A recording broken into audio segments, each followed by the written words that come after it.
Hamilton College just received swore in their new president. It happened on July 1st, 2016, this year.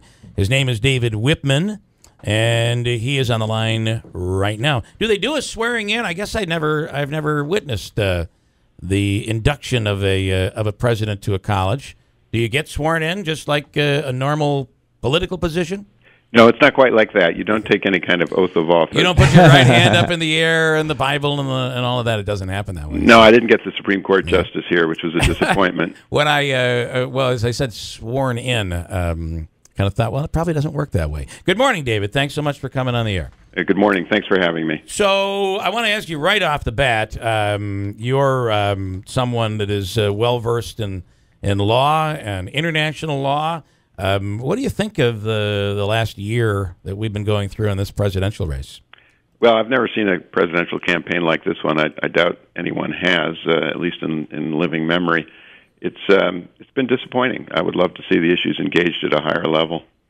I want to say that Hamilton College sometimes gets tucked away there in Clinton and somewhat removed, it seems, that it's perceived that way.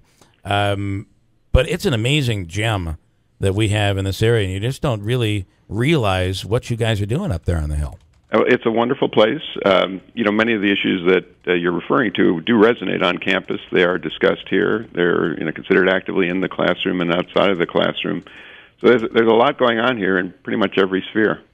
We a while back there was a story before your arrival that there were issues of race tensions at Hamilton. I'd like you to tell me if you've seen any of that and what your plan is for the future to really get rid of that thought process. Well, as you know, these issues have surfaced on campuses all across the country, and Hamilton is no exception. In many ways, it's a very healthy trend as students really want to create an atmosphere on campus that is welcoming to everyone. They want to create something that is supportive of all of their classmates, and they're reacting to what they see in the larger society, and I think in very healthy ways. In some cases, some of the demands on college campuses have gone a little far, and they've been subject to criticism and ridicule.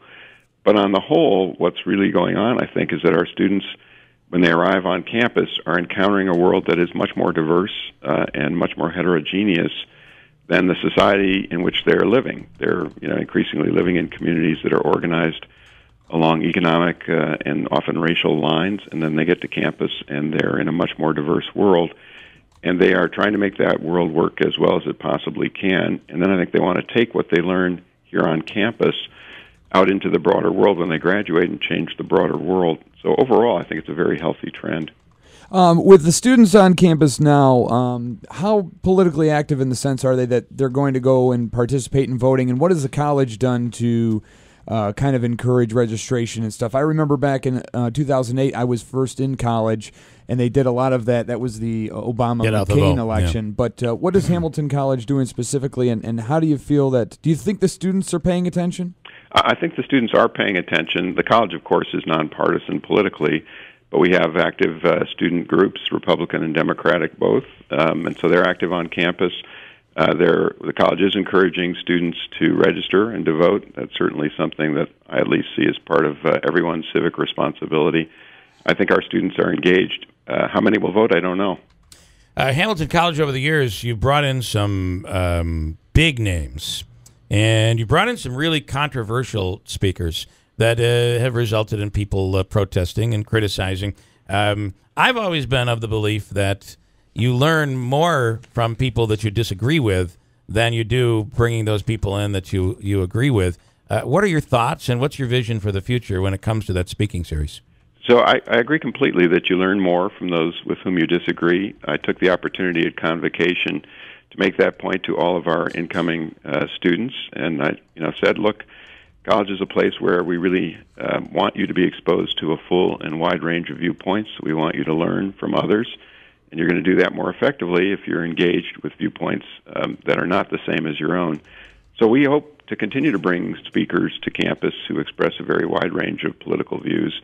We have this great name series that brings some extraordinary people here, people like Margaret Thatcher and Condoleezza Rice and Bill Clinton and Hillary Clinton. We've had some of the most interesting people you can imagine on campus, and we want to continue that.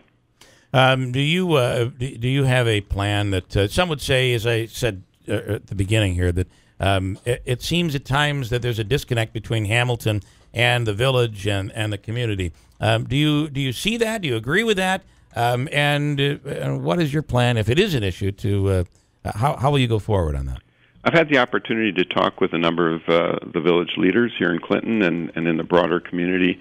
And absolutely, I want to improve and strengthen relations. I think they're actually quite good. We have a town gown fund that really brings together leaders in the village of Clinton and leaders on campus. We're looking for ways to get our students more engaged in the broader community. A number of them are doing work, research and other kinds of work in the broader community in Utica and elsewhere. So we want to encourage those connections. It is a place where there's an enormous amount going on campus, and if you look at our events calendar, you can see on any given day there's just far more happening than one could possibly take full advantage of. Yeah. But we don't want to create a bubble in which our students never venture off campus. So we are looking for ways to strengthen those connections. Got it.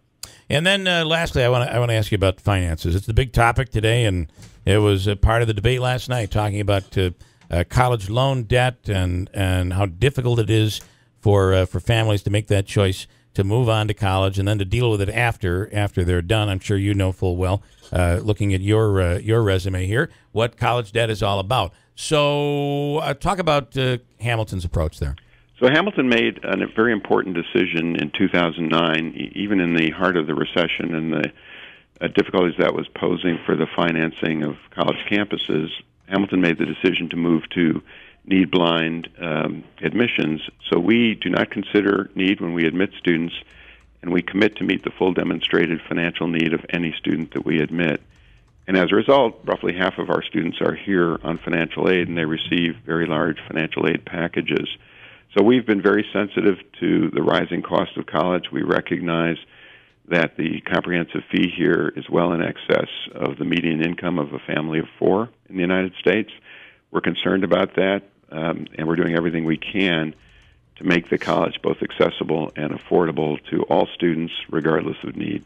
So a high school student looking and really looking at Hamilton and saying, I would love to go to Hamilton College, finances won't play a role in whether or not they get in.